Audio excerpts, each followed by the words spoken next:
lovely darklings. I'm Calista, and this is Zoe, and this video is going to be all about this little girl right here. So you can go down. She hates being carried. First thing. Alright, so I'm going to talk about how I got Zoe, like how we met and all of that. So my dog is adopted from a hound. You know, she's a rescue. And I was in Oregon, but beforehand, I was going in almost every single day to our local shelter just because I really knew I knew I wanted a dog. Like, I knew that's what I wanted in my life. That's what I needed was a dog. So I knew that. And I told him that. And I told him I wanted it to be like a service dog. And before I volunteered, after I volunteered at the shelter. And then I went to Oregon. And they texted my dad pictures of this dog. And we were like, oh yeah, that's really cute. I like it. But me and my dad didn't think that they'd still have the dog. So we didn't really go in and look. And then I volunteered, forgetting what the dog looked like. I volunteered, and I was only there for like 2 days of volunteering, to be honest. Just kind of thing I did to help me mentally. And I saw Zoe there, and she was out in the hall, and she was just wagging her tail, living her best life. She was so happy to see people, and I generally felt like a connection. But they also, at this time, they had a bunch of little dogs. So I kept bugging my dad, and I was like, hey, no, we need to go in. Like, you want a little dog, little medium-sized dog, and right now they have a bunch, and they're not going to later because they get rid of really easily. And we looked around. Once I got there, I finally convinced them. We looked around, and we didn't see any, dogs, like looking at all the cages, because we were looking for age. We were looking for how the dog behaved. I was looking to see if the dog was going to bark at me or not. Just things that were kind of, And then they were like, well, there is this one dog that's really good and would be a good service dog if you want to meet her. And they took us back, and then we saw her. And I was like, yeah, can we play with her and stuff? And my dad was like, fine, And then we went back to the little yard thing. We played with her. We got her to sit, and she didn't jump on me. I called her to jump on me so I can give her a pet, see how much she weighed.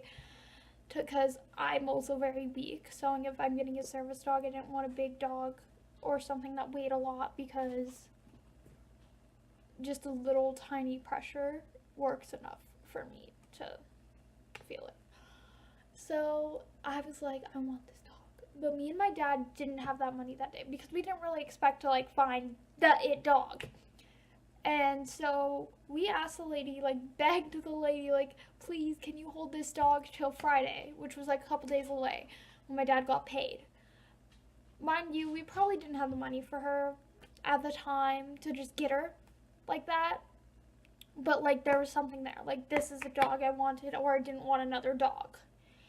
And so then my dad went Friday. I went to Vegas, I think, something like that, or Sunday. He got it one of those days. And then he came to Vegas, and I saw my dog. And I was so happy. It was the best moment for a while, and it was just really great. And so that's my story of how I found Zoe and how we met and everything. And this is taking a really long time just to tell that. So that's how I met my dog. She's a Corgi and a Dachshund mix, since everyone always asks that. They're called Dorgies. I think it's cute. And she's 1 year old, pretty much. And she's a service dog. No really longer in training, really. She's gonna be moved to full service dog, and we're predicting in December. So we'll probably see a change in that in December. To be a service dog, she does have all her shots and everything. And let's see, what else do we get asked a lot? Oh yeah, we get asked about taking her to school. I'm just gonna be honest about that.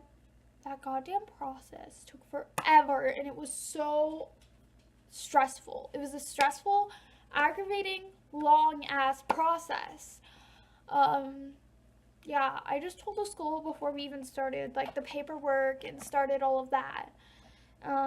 Yeah, so it was stressful. Your dog does need to get new shots every year, too. That's the thing about it. Um, she does, I might insert a clip if I have one. She does just kind of sit under my desk because I only go there for 2 periods, which is art and band. And band, I can see there being a lot of questions. I had a lot of questions portraying towards that, and I looked up a lot of videos on it. And I quite didn't see anyone that played my specific instrument right next to percussion with a service dog. But I also looked it up, and if you could take your service dog to a movie theater, it's just almost the same exact thing and stuff like that. But I do, since it is very loud where I sit, I did move forward a little bit, and I kind of try not to. I'm not super strict on her yet. I'm just slowly evolving towards it.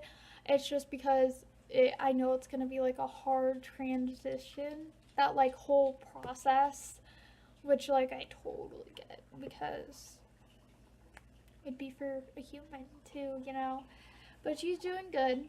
And if you guys have any more like questions about my dog or anything, or service dogs or anything like that, comment them down below, message me, and I'll make another video. Yeah. So like, comment, subscribe.